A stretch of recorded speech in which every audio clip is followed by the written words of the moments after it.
Welcome to the Bible Forum. It's Sunday night. It's the middle of March, the Ides of March. And it's glorious. Here in South Carolina, we're doing about 70 degrees. It's cooled off a little bit. I don't know what it's like where you are. We have some folks in the chat room, or one at least is in northern Florida. It was 84 degrees. This is just the way it's supposed to be. I hope it's been a good day for you. We've got a lot of things to talk about this middle of March. About 70 years ago, we considered college students to be the brightest among us. After all, how else could they qualify for college? When the government started paying for people to go to college, extending their loans out over decades, more and more people started going to college. It's called capitalism. It's also called a form of stupidity. Having $100,000 worth of debt before you get your first job. But here's another example of their native intelligence. Dayton, Ohio police and University of Dayton police were called to a student neighborhood late Tuesday night in response to a large and disorderly crowd of about 1,000, I'll call them children, that had gathered in the street. What were they demonstrating against? Well, nothing. The university police chief told the station in a statement that crowd members blocked the street, which prevented emergency medical access and also damaged property, jumping on cars, throwing objects in the road, throwing objects at the officers and at one another, which resulted in at least one injury. But the students told radio or TV station, I don't know which, WDTN, that they were celebrating the cancellation of classes due to the coronavirus outbreak. When members of the crowd failed to obey commands to disperse, police shot pepper balls into the crowd. Guess what? They dispersed. These are the people who are going to be running the country in another 20 years. Don't you love it? In other news this week, two Republican lawmakers, Representatives Louis Gohmert of Texas and Steve King of Iowa, were sounding the alarm over the death of Philip Haney. Philip Haney, a former Homeland Security official turned whistleblower during the Obama administration. Police revealed on February 21 that Haney had been discovered dead on the side of the road 40 miles east of Sacramento. Police initially said that Haney died from a, quote, single self-inflicted gunshot wound, but later called that statement misinformation. Now, who would put out such information under the guise that the police said so? Another police officer or just a reporter? On the House floor, February 28, both congressmen spoke out concerning claims that Haney died by suicide. Steve King said, quote, I'm standing on the floor here saying, Madam Speaker, I do not believe that Phil Haney committed suicide. I expect that we're going to get a thorough investigation. The evidence that's coming to me indicates that he was murdered. My good friend Phil often said, quote, I would never commit suicide, end of quote. Louis Gohmert got up saying that he too was good friends with Haney, so much so, in fact, that he and Haney had made a mutual pact. He said, quote, I'd been concerned about his safety with all the information he knew and the people who could have gotten into trouble. We had a mutual pact. Should either one of us end up committing suicide, then the other is going to make sure the truth wins out. End of quote. Both King and Gohmert explained that Haney always kept a thumb drive around his neck containing a cache of highly sensitive documents relating to allegations that the government could have prevented domestic terrorist attacks by Islamic extremist perpetrators. To date, it's not clear what happened to the thumb drive. The Amador County Sheriff's Office issued a follow-up statement saying, unfortunately, there was misinformation immediately put out that we have determined Mr. Haney's death to be a suicide. This is not the case. We are currently in the beginning phase of our investigation, and any final determination as to the cause and manner of Mr. Haney's death would be extremely premature and inappropriate. Politics in the 21st century. Reminiscent of the bodies that piled up in and around and behind another president and his wife in another decade. We've just been given a new reason to eliminate cash. You know, eventually the world is going to do away with cash, or at least the Western world. Following reports that Beijing had, quote, quarantined dirty cash, the World Health Organization warned on Monday that the virus, quote, can carry bacteria or viruses, end of quote, and could survive on banknotes, potentially spreading COVID-19 within communities and across the world. And so in order to reduce the risk of being infected by money, the WHO advised citizens in countries struggling with outbreaks to favor digital payments when and where possible. Research by the Bank of England has found that coronaviruses have been found to live on surfaces for as long as 9 days. Other studies have shown that 90% of the $1 bills in our country had all sorts of bacteria present. And one Swiss study found that viruses had survived on the faces of Swiss francs for days. I remember several decades ago working in and around the city of New York and noticing all of the phone booths everywhere you go.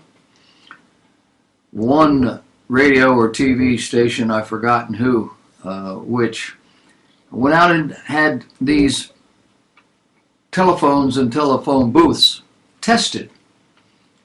And the viruses, the bacteria, the diseases, things you never heard of before, were rampant on every single one of them. And we didn't have cell phones in those days. And it didn't take a phone booth, just a phone sitting there on the side of the road, hooked onto a building. Pick it up, and you had diseases you never even thought of before. Is money any different? An interactive satellite television program called Signal is giving a voice to persecuted Christians in Iran. A man by the name of Reza Jafari, speaking to the Christian Post, said, quote, "For quite some time before we started producing and broadcasting the program, we were always trying to find a unique approach for the Christians, especially those residing inside the country, for being their voice. Most of the Christian TV programs available on satellite TV in Iran are either teaching programs or theological programs that are sort of like a monologue. So Jafari, who converted to Christianity in 2003, wanted to introduce a new way to encourage Christians living in the Middle East, and he created a platform. Now, this has been a year and a half ago now, but he created the platform that allows Christians to share their testimonies. He calls it Signal. The program broadcasts to 25 countries across the Middle East and North Africa. It does so on its Farsi-speaking channel Sat7 Pars, P-A-R-S. Jafari and his co-hosts talk to believers through Skype calls, pre-recorded interviews, or even live. Many of these Christians are Muslim converts outside of Iran or believers who still live in that country. One outstanding story they write has to do with a testimony of someone they had on the show that was pre-recorded from an Afghan convert. He was part of a Taliban militia group in Afghanistan. His job was to murder people or to go to war if told to do so. His story and journey of transformation were shared in the program. It was an inspiring program, they said. And whether it comes out in a very simple way or with simple words, it's inspiring for us, they write. A lot of times when I talk to my colleagues or with the producer of the program, I call these people, like Muslim converts that decided to follow Jesus, I call them silent heroes. This is because knowing all the consequences, they have still decided to follow Christ and purposely stayed inside the country, all the while staying firm in their faith. Such behavior is inspiring. It could or should inspire us here in America, but of course we don't need to do any of that. We have the freedoms. These folks do not. It is worth their life to profess Christ. What does it cost you? I read this week that the U.S. Navy has autonomous submarines that can complete tasks without human involvement.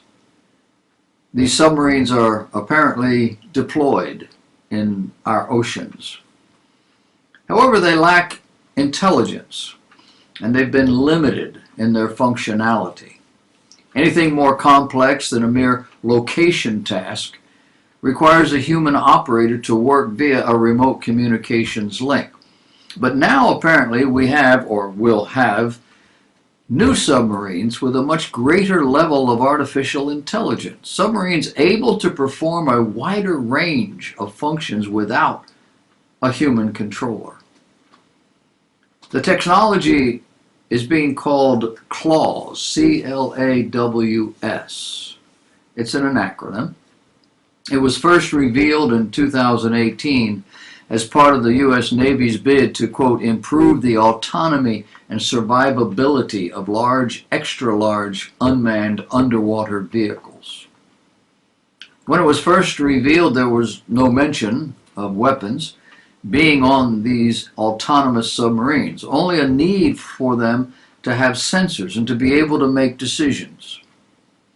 It is now expected that CLAWS will be installed on the new Orca-class robot submarines that have 12 torpedo tubes.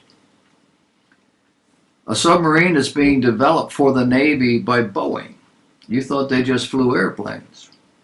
But this is simply speculation. What is known is that the system will be able to think and kill on its own.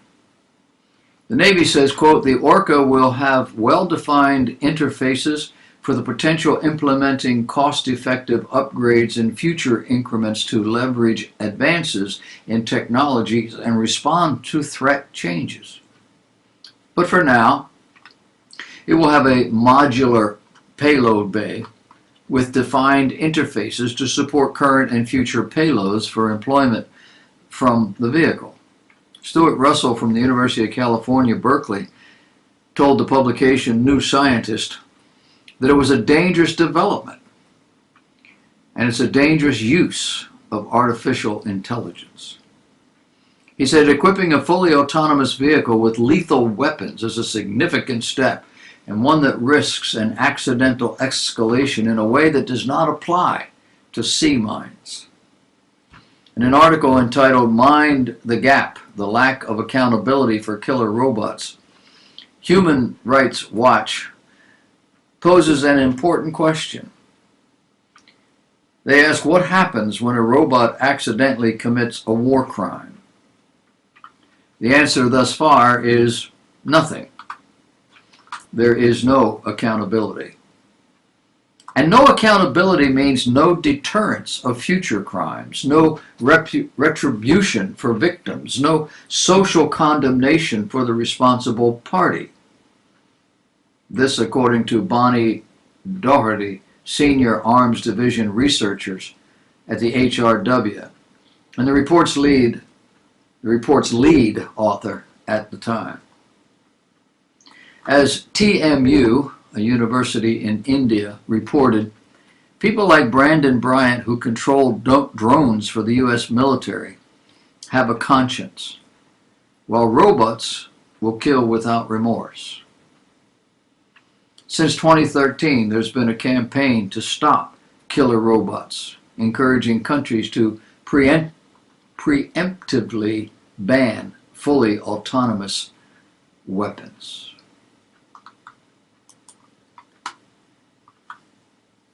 I was thinking, if only 11 million people have Obamacare, how will 24 million people die if it's repealed? That's what we're being told. Will an additional 13 million people be randomly shot?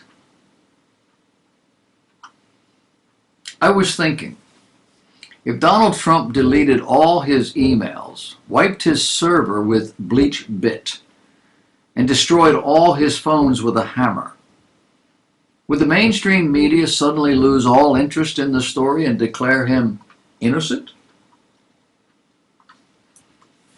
I was thinking, if women do the same job for less money, why do companies hire men to do the same job for more money?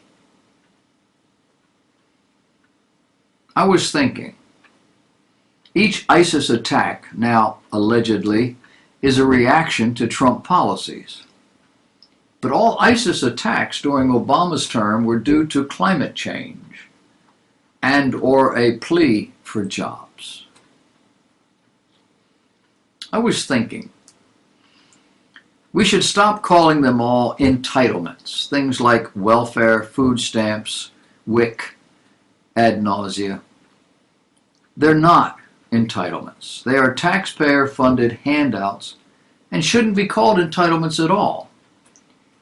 Social Security, veterans' benefits are entitlements because the people receiving them are entitled to them. Why? Because they were earned and paid for by the recipients. The others were not. I was thinking, if liberals don't believe in biological gender, then why do they march for women's rights? I was thinking, how did the Russians get Debbie Wasserman Schultz and the DNC to steal the primary from Bernie Sanders?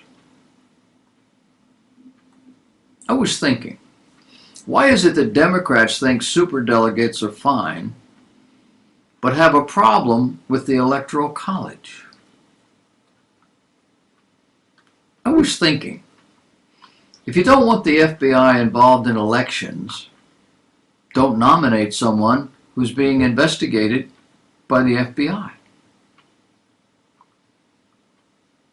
I was thinking, if Hillary speeches cost $250,000 an hour, how come no one showed up to her free ones? I was thinking, and this one was the best, if Democrats don't want foreigners involved in our elections, why do they think it's all right for illegals to vote? Now my head really hurts. I'm going to quit thinking for a while.